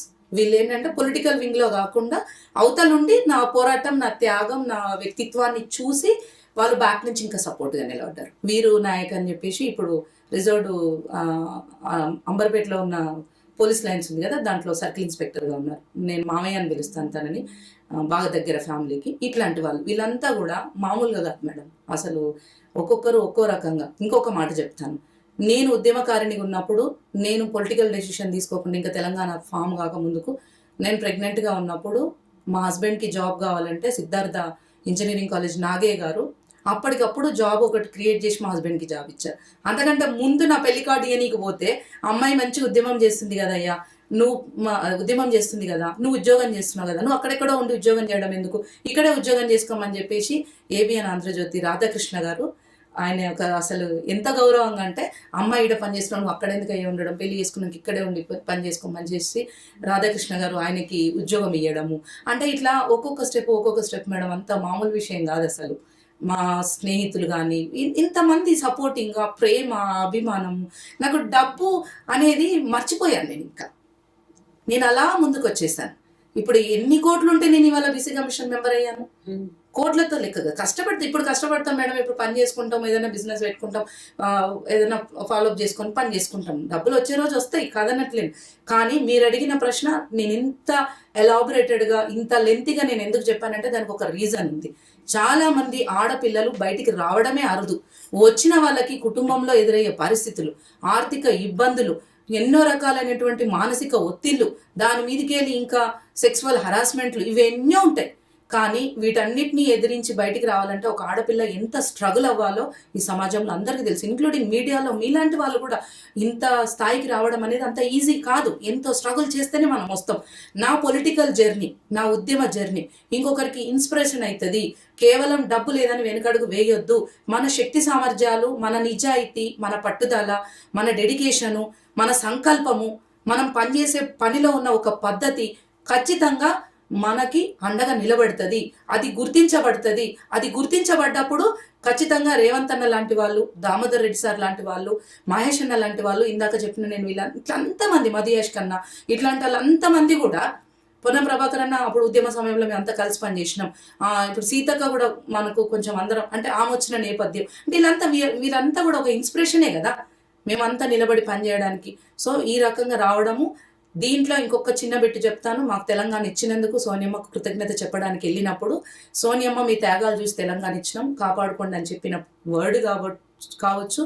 Rahul Gandhi గారు 40 మంది అబ్బాయిలు వెళ్తే వాళ్ళతో నేను ఒక్క అమ్మాయిని వాళ్ళకి వెళ్ళి కృతజ్ఞత చెప్పడానికి 2015లో వెళ్ళినప్పుడు, వారు కూడా ఈ ఒక్క అమ్మాయి వచ్చిందంటే రావాలనుకుంది కాబట్టి వచ్చిందని చెప్పేసి స్పెసిఫిక్గా నా గురించి మాట్లాడడము, వారు ఇచ్చిన స్ఫూర్తి కూడా ఆడపిల్లలుగా పనిచేయడానికి. అంటే ఇట్లా అంచెలంచెలుగా ఈవెన్ బీఆర్ఎస్, బీజేపీకి సంబంధించి, లెఫ్ట్ పార్టీలకు సంబంధించి, దాన్ని ఏమంటాం, బహుజన సంఘాలకు సంబంధించి, కుల సంఘాలకు సంబంధించిన నాయకులు కూడా చాలామంది ఉన్నారు. మాకు ఎంకరేజ్మెంట్గా, అంటే మీన్స్ రావాలిరా, ఆడపిల్లలు వస్తే బాగుంటుందిరా, మీరు చెయ్యాలిరా తల్లి, మీరు ఉండాలిరా తల్లి, ఏదైనా మేము ఉంటాం అనేటువంటి విధంగా ఇంత సపోర్ట్ దొరుకుతుందంటే నాకు అనిపించింది, నేను వ్యక్తిగత జీవితంలో ఎన్నో స్ట్రగుల్స్ అనుభవిస్తూ వస్తున్నా, కానీ ఈ సపోర్ట్ అంతా కూడా ఏమవుతుందంటే కూడా వస్తుంది. సహజంగా నాకున్న ధైర్యం కావచ్చు, ఆ భగవంతుడు నాకు తల్లిదండ్రుల పెంపకం కావచ్చు, నేను ఎదుర్కొని వచ్చిన లైఫ్ కావచ్చు, ఇదంతా ఒక ఎత్తు అయితే వీళ్ళందరి నుంచి ఒక సపోర్ట్, ఇవి అన్ని కలయికగా కూడినప్పుడు మీ ముందు ఇలా బాలలక్ష్మిగా నేను కూర్చున్నాను. లక్ష్మి గారు, అసలు మీరు ఉద్యమ సమయంలో ఎంత కష్టపడ్డారు అనడానికి మీ మీద బుక్ అయిన కేసులే నిదర్శనం. మీరు ఎప్పుడు కూడా anticipatory bail papers hand bag లో పెట్టుకొని తిరిగేవారంట. అయితే మీరు కోరుకున్నట్టే మన తెలంగాణ వచ్చింది, కానీ బీఆర్ఎస్ ప్రభుత్వం 2 సార్లు అధికారంలోకి వచ్చింది. మీరు చూస్తేనేమో కాంగ్రెస్ లో ఉన్నారు. మరి ఇప్పుడు ప్రతిపక్షంగా మీరు ఎదుర్కొన్న కష్టాలేంటి? ఫస్ట్ థింగ్, యాంటిసిపేటరీ బెయిల్ అనేది మాకు కంపల్సరీ ఉండాల్సిందే. మాకు అడ్వకేట్స్ చెప్పారు అప్పుడు. వాళ్ళు ఏంటంటే ఉండని ఎన్రా మీ ఎంబటే పెట్టుకొని ఉండండి అని చెప్పేసి అన్నారు. నాకు కూడా అనిపించింది, ఎందుకంటే బెస్ట్ కదా, నేను ఆల్రెడీ లీగల్, నేను అప్పటికే ఎన్రోల్ అయిన అడ్వకేట్గా నేను. సో ఉంటేనే బెటర్ కదా, ఎంబటే పెట్టుకుందామని చెప్పేసి. ఎక్కడైనా అరెస్ట్ చేయొచ్చు మమ్మల్ని. అసలు తిండి తినకుండా హాస్టల్కి వెళ్ళి స్నానాలు చేయకుండా 3-4 రోజులు దాంట్లో ఉన్నోళ్ళమే ఆర్ట్స్ కాలేజ్లో బట్టలు. మా అమ్మ అయితే అడిగేది ఫోన్ చేసిన, రోజు అవే బట్టల మీద ఉంటున్నాయి బిడ్డ అంటే, హాస్టల్కి పోతే మధ్యలో పికప్ చేస్తారు, కష్టం వాళ్ళకి దొరకవద్దు. అక్కడ రాము శివాని తమ్ముళ్ళు ఉంటారు, ఇద్దరు క్వార్టర్స్లో. ఆ పిల్లలు వండుకొని తీసుకొచ్చేది. మా వాళ్ళు కూడా జెంట్స్ కొంచెం పక్కనే హాస్టల్ కాబట్టి వెళ్ళి బాక్సులు కట్టుకొచ్చేది. మాకు బయట నుంచి వచ్చే విజిటర్స్ పక్కనున్న వడ్డర బస్సు నుంచి చాలా మంది వాళ్ళు చిన్న చిన్నగా ఉండేవి ఇడ్లీలు అట్లా రోడ్ సైడ్ పెట్టి బండ్ల మీద పెట్టి అమ్ముతారు కదా, ఆ చిన్న చిన్న ఇడ్లీలు, బిస్కెట్స్, సమోసాలు, టీ ఇట్లా అన్ని పట్టుకొని వచ్చేది మేడం. అట్లా అవి తిని అట్లా ఉండి అది చేసుకొని వచ్చినాం.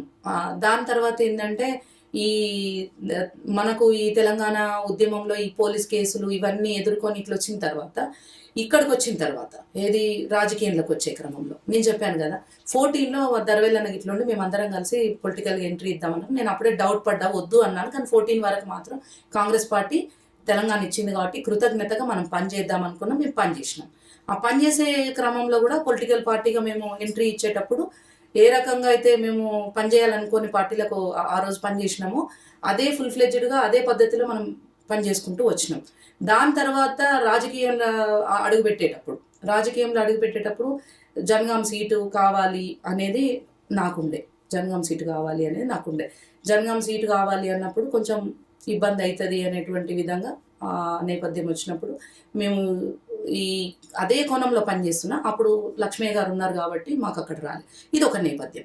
తర్వాత ప్రతిపక్షంగా ఉండి పార్టీలో పనిచేసేటప్పుడు ఏంటంటే కేసీఆర్ గారితో నేనైతే ఎప్పుడు కలిసి ట్రావెల్ చేయలేదు. కేసీఆర్ గారితో కొంతమంది విద్యార్థి సంఘాల నాయకులు ఉన్నారు టీఆర్ఎస్కి సంబంధించి, మిగతా కూడా కొంతమంది మా జేఏసీకి సంబంధించిన వాళ్ళు కూడా తనకి అఫిలేట్ అయిపోయాను, కలిసి పనిచేసిండ్రు. కానీ లిటరల్గా నేనైతే ఎప్పుడు కూడా కేసీఆర్ గారితో కలిసి పనిచేయలేదు. ఏది ఉద్యమ సమయం అంతా కూడా నన్ను పార్టీలోకి రమ్మంటే కూడా నేను రానన్నాను. దానికి 2 రీజన్స్. ఒకటి ఏంటంటే ప్రాంతీయ పార్టీ కదా, కొంత ఒక రకమైనటువంటి ఒత్తిడి ఉంటుంది, నియంత నేతృత్వం ఉంటుంది, నియంత పద్ధతి ఉంటుంది అనేటువంటి ఉద్దేశంతో ఒకటి అనిపించింది. రెండోది ఏంటంటే నేను ఇందాక చెప్పినట్టుగానే పొలిటికల్ నేపథ్యం బీసీ మహిళలుగా కొంచెం బాగుండదు అనే దాని మీద ఆగిపోయినా. నేను పిలిచారు నన్ను కూడా టీఆర్ఎస్లోకి రమ్మని, నేను రానని చెప్పిన. బీజేపీ వాళ్ళకు కూడా అంటే దగ్గరగా పరిచయం ఉన్న వ్యక్తులు అడిగారు, మీరు వస్తే అధిష్టానంతో మాట్లాడతాం. కాంగ్రెస్ నుంచి కూడా మాకు అడిగిండ్రు, మమ్మల్ని అడిగితే కూడా నేను 3 పార్టీలలో కూడా రాననే చెప్పాను. సో ఆ క్రమంలో ఏంటంటే ప్రతిపక్ష నాయకురాలుగా ఉండడం అనేది నేను రేవంత్ అన్నతో పాటు పార్టీలకు ఎంటర్ కాకముందు కూడా మేము కేసీఆర్ గారు పాలసీలు, వారు అనుసరిస్తున్న పద్ధతుల మీద రెగ్యులర్గా మేము మాట్లాడినాం. ఆ సందర్భంలో ముఖ్యంగా చెప్పవలసిన అంశం ఏంటంటే ఉద్యమ సమయంలో చేసినంత ఫ్రీ హ్యాండ్గా మమ్మల్ని చేయకుండా ఉద్యమ గొంతుకలను అణచివేసే ప్రయత్నం ఆయన చేసిండు. అయినా సరే ఆ ఒత్తిళ్ళు ఎదుర్కొంటూ కూడా మేము చేసినాం. మా మీద కేసులు పెట్టడం కానీ, ఇప్పటికీ కేసులు ఉన్నాయి, ఓయిలో పెట్టిన కేసులు, రాహుల్ గాంధీ గారిని ఇన్వైట్ చేయొద్దని చెప్పేసి పెట్టిన కేసులు కావచ్చు, బయట మేము ధర్నాలు రాస్తారు చేసినవి కావచ్చు, ఇందిరా పార్క్ దగ్గర దాన్ని క్లోజ్ చేస్తామని చెప్పడం కావచ్చు, మళ్ళీ తర్వాత దాన్ని ఓపెన్ చేయడం. అంటే ఒక ఉద్యమ పోరాట రూపంలో వచ్చి ప్రజా గొంతుకగా వచ్చి ప్రజల ఆకాంక్ష నెరవేర్చే దిశగా వెళ్లాల్సిన ప్రభుత్వము ప్రజల వాయిస్ని విననీయకుండా నొక్కివేయటం అనేది మేము హర్షించదగ్గది కాదు, అది ఆశించదగింది అసలే కాదు. కాబట్టి మేము దాన్ని విభేదించినాం. ఈ విషయంలో ప్రతిపక్ష నాయకులుగా కొట్లాడడమే నాకు తృప్తినిచ్చింది. ఎందుకంటే కొట్లాడి తెచ్చుకున్న తెలంగాణ కదా. 69 ఉద్యమం గురించి చదువుకున్నాం. గత 60-70 సంవత్సరాలుగా తెలంగాణ రాష్ట్ర సాధన ఉద్యమం జరుగుతూ ఉన్న సమయంలో మేము పాల్గొన్నప్పుడు రాష్ట్రం ఏర్పాటైందంటే అది గ్రేట్ థింగ్.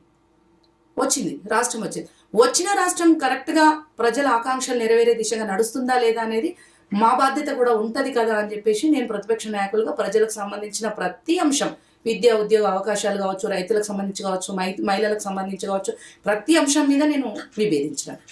లక్ష్మి గారు, మీ డ్రెస్సింగ్ ఇంట్రెస్టింగ్ గా అనిపిస్తూ ఉంటుంది. కుర్తా వేసుకుంటారు, దాని మీద ఒక హాఫ్ బ్లేజర్ ప్యాంట్ వేసుకుంటారు, ఏంటి రీజన్?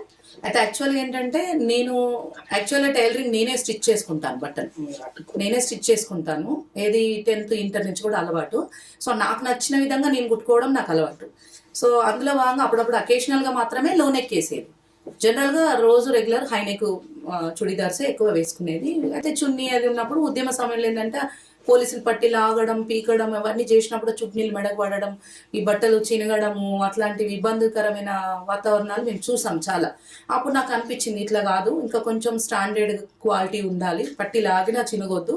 ప్లస్ ఏంటంటే హ్యాండ్స్ పడితే డ్రెస్సు ఇప్పుడు మనకు ఇది ఉంది అనుకో జారిపోతుంది వాళ్ళకు. అట్లా నేను ఫుల్ హ్యాండ్స్ పెట్టుకోవడము, హై నెక్, ఎందుకంటే ఇట్లా అనగబట్టి ఇట్లా లాగిండ్రు అనుకోండి, నెక్ వెనకాల తట్టిందంటే చిరిగిపోతుంది మనకు. ఇవన్నీ అనుభవించినాం మేము. చున్నీలు బట్టి లాగితే మెడకు కోసుకున్న సందర్భాలు కూడా ఉన్నాయి.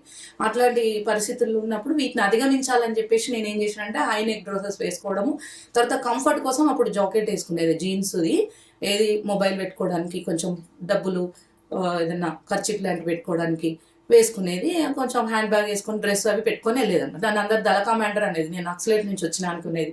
గోరెటెంకన్న గారు కూడా అలాగే అడిగారు, చాలా మంది పోలీసులు అడిగినారు మీరు ఏ దళంలో పనిచేసి వచ్చిందని చెప్పేసి. నేను నక్సలైట్ అనుకోని చాలా మంది అనుకున్నారు. మా ఆధారవేలన్న, దుర్గంబాసరు, మందాల భాస్కర్, వీళ్ళంతా కూడా కాదు ఆమె ఒక గ్రామం నుంచి వచ్చింది, వాళ్ళ 5 ఆడపిల్లలు, ఆమె పోలీస్ డిపార్ట్మెంట్, మీ డిపార్ట్మెంట్లోనే జాబ్ చేయడానికి ఆమె ఓయూకి వచ్చింది, ఇప్పుడు ఉద్యమంలోకి వచ్చింది, ఆమె నక్సలైట్ కాదు అని వాళ్ళు చెప్పిన సందర్భాలు ఇవన్నీ కూడా ఉన్నాయి. సో ఏంటంటే అట్లాంటి నేపథ్యం నుంచి నా డ్రెస్ కల్చర్ వచ్చింది. తర్వాత నేను కాంగ్రెస్ పార్టీలోకి ఎంటర్ అయ్యేటప్పుడు మా హస్బెండ్ అన్నాడు అనమాట, సరే కింద కూడా ఇది మార్చుకుంటే, అంటే జెంట్స్ పాయింట్ లాగే ఉంటుంది నాది కూడా, ఇక్కడ కూడా కింద కూడా ఒక 4 పాయింట్లు పాకెట్స్ ఉంటాయి కదా, అప్పుడు ఈ జాకెట్ అది ఇది ఒక్కొక్కసారి మనం వేసుకోకపోయినా ఇది బాగుంటుంది, ఎందుకంటే కండువా వేసుకొని నీట్గా ఉంటాం కదా, సో చున్నీ ప్లేస్లో కండువా వస్తుంది, సో ఈ పాకెట్స్కి ఈ ప్యాంట్ కంఫర్ట్ ఉంటుంది అని చెప్పినప్పుడు ప్యాంట్స్ అన్నీ మా బాబాయ్ కుడతారు, యాదయ్య అని మా ఆయన వల్ల మేనమామ, మా బాబాయ్ కుడతాడు. టాప్స్ అన్నీ నేను కుట్టుకునేది. నాకు ఒక 2 hours టైం దొరికితే చాలు, ఏదైనా టైం ఎక్కడైనా ఒక టైం దొరికిందంటే ఇంట్లో నేను ఒక నైట్ టైం అయినా సరే కూర్చొని నేను కుట్టుకొని నాకు నేను డిజైన్ చేసుకొని కుట్టేసుకుంటా. కమిషన్ సభ్యురాలను అయిన తర్వాత పైనుంచి వాస్కోట్ వేసుకుంటాను, ఎందుకంటే డిగ్నిటీ. నేను ఈ చున్నీ ఇవన్నీ కూడా పెద్దగా మనం ఈ మోయలేము, ఇవన్నీ కూడా ఇబ్బందికర, కండువా వేసుకోకూడదు ఎందుకంటే కమిషన్ కాబట్టి. సో చూడ్డానికి కూడా ఏమవుతుందంటే, అంటే కంపల్సరీ చున్నీ వేసుకుంటేనే ఆడవాళ్ళని కాదు, బట్ అయితే సహజంగానే డిగ్నిటీగా ఉంటుంది డ్రెస్. సో అట్లా ఈ చున్నీలు వేసుకొని మనం ఈ మెయింటెనెన్స్ ఇవన్నీ చేయలేమని చెప్పి దాన్ని పక్కన పెట్టేసి ఆ డ్రెస్లోకి వచ్చాను కదా. ఆ డ్రెస్లోంచి మళ్ళీ మన కమిషన్ అయిన తర్వాత కొంచెం జ్యుడిషియల్ హోదా కాబట్టి గౌరవం ఉంటుంది, డిగ్నిటీ ఉంటుంది అని చెప్పేసి నేను వాస్కోట్ వేసుకున్నాను. అంటే నా డ్రెస్సింగ్ కానీ, నేను షూ వేసుకోవడం కానీ, నా హెయిర్ విషయంలో నేను పెద్దగా అది చిన్నగా పోనీ వేసేసుకుంటాను. నాకు పెద్దగా ఆర్నమెంట్స్ ఇష్టం ఉండవు, నేను ఏవి పెట్టుకోను, సింపుల్గా ఇలాగే ఉంటాను. నాకు ఇదే ఇష్టం, మా హస్బెండ్కి ఇట్లనే ఇష్టం, నాకు ఇట్లనే ఇష్టం. అసలు నాకు ఇలా ఉండడము కూడా కొందరికి ఇన్స్పిరేషన్ అయిందని వారు వాళ్ళ మాటల్లో చెప్పడము నాకు హ్యాపీ అనిపించి, చాలా మంది అడిగారు నన్ను మీలాగే క్వశ్చన్, ఇది అసలు ఈ డ్రెస్ ఎందుకు ఇలా సెలెక్ట్ చేసుకున్నారని.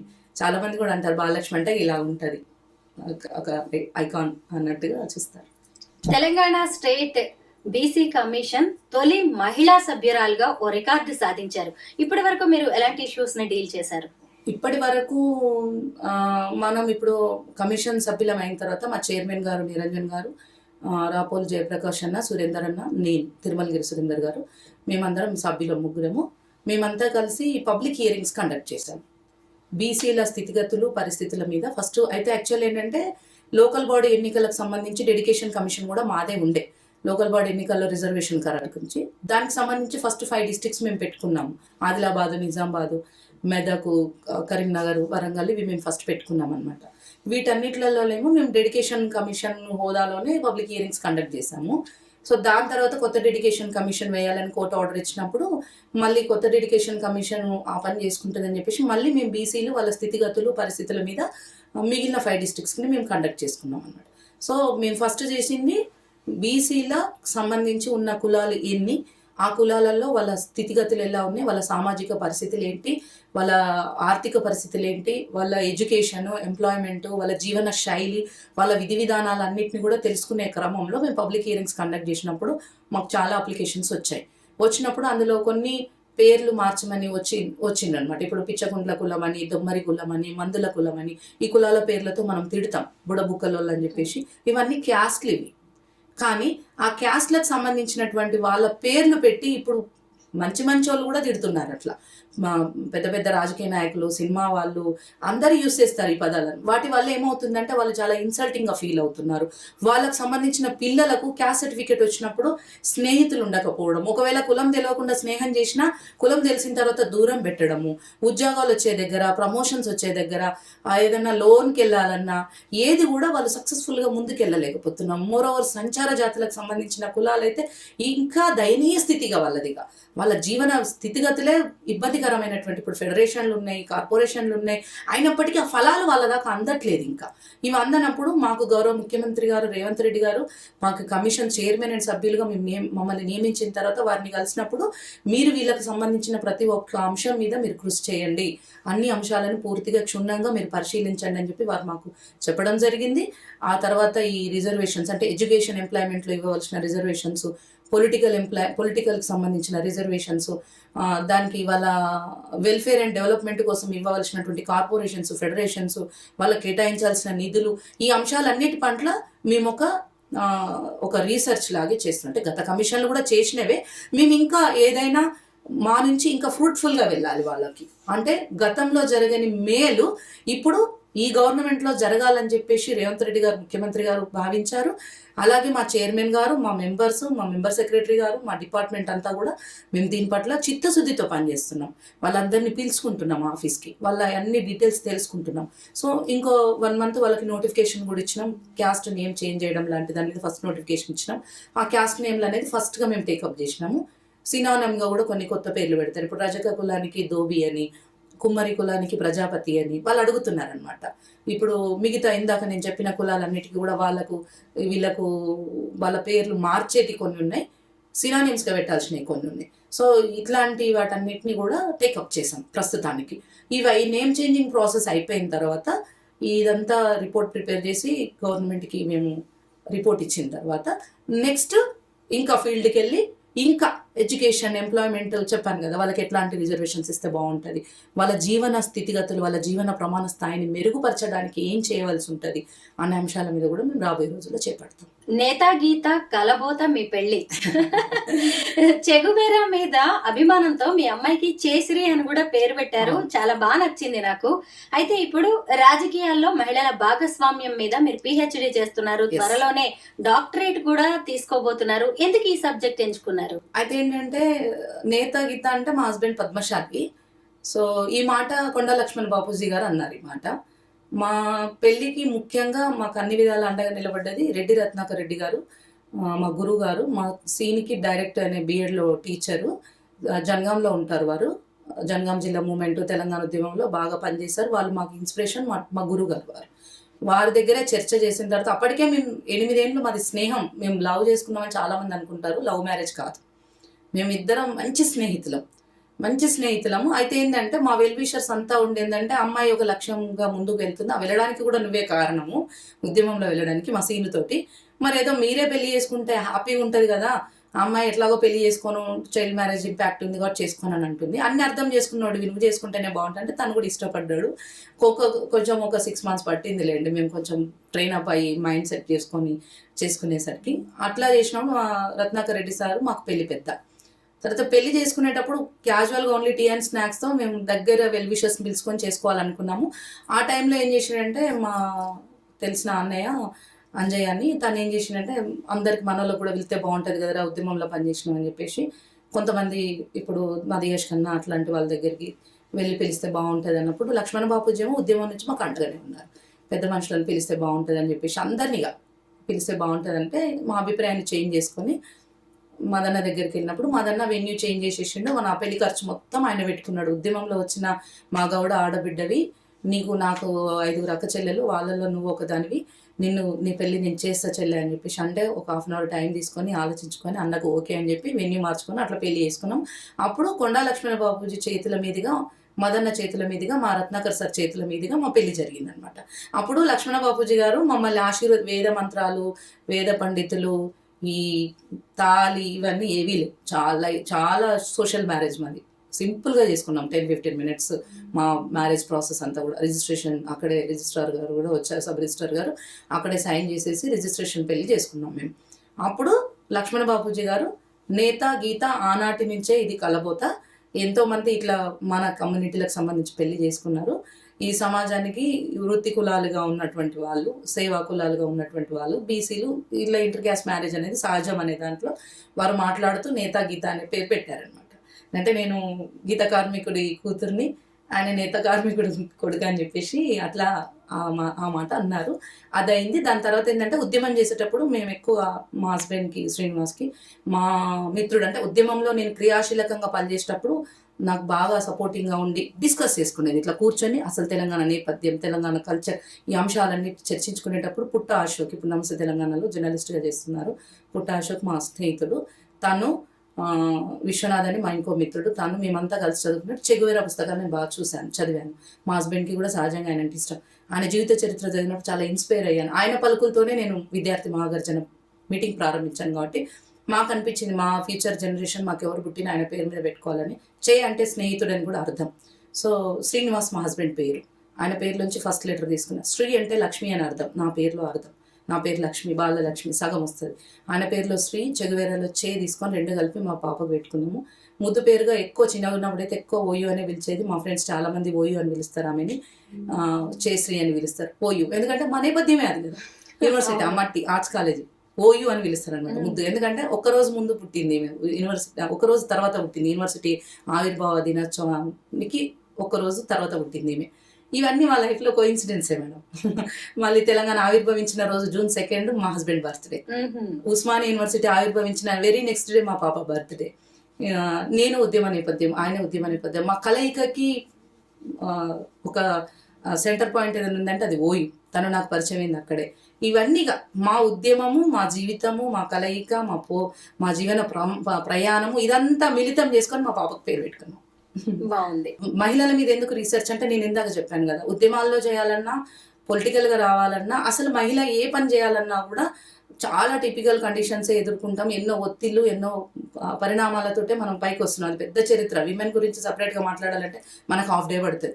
ఇదంతా నాకు అవగాహన ఉంది కాబట్టి నాకేమనిపించిందంటే రాజకీయాల్లో మహిళల పాత్ర అనే అంశం మీదనే నేను సోషో లీగల్ ఆస్పెక్ట్లో పిహెచ్డి చేయాలని నాకు అనిపించింది.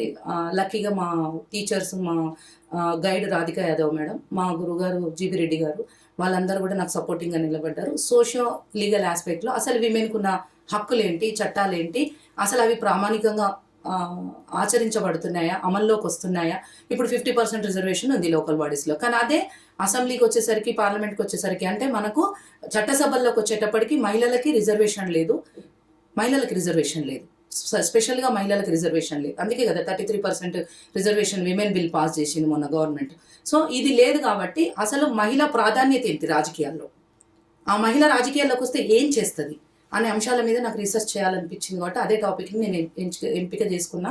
యాక్చువల్లీ 1 year బ్యాకే నా థీసిస్ సబ్మిట్ చేయాలి, కానీ కొంచెం మా ఎలక్షన్స్ మూడ్లో ఉండి ఇన్ఛార్జ్గా వెళ్ళడం, పని చేయడం, వర్క్ లోడ్ ఉంది కాబట్టి మా రేవంత్ అన్న అప్పచెప్పిన పని పూర్తి చేయాలి. కాబట్టి ఇది కొంచెం మా టీచర్స్ సహాయంతో నేను కొద్దిగా ఆపిన. ఇప్పుడు వర్క్ నడుస్తుంది. ఇంకొక 20-30% వర్క్ ఉంది. అది కూడా ఫినిష్ చేసి నెక్స్ట్ 2 monthsలో సబ్మిట్ చేస్తే నాకు సమ్మర్లో నాకు డాక్టరేట్ వచ్చేస్తుంది. మీ లైఫ్ జర్నీ ఎంతో మందికి ఆదర్శం. మీరు మరిన్ని ఉన్నత స్థానాలను, ఉన్నత శిఖరాలను అధిరోహించాలని కోరుకుంటున్నాం. All the best. Thank you Balalakshmi garu. Thank you madam. Thank you.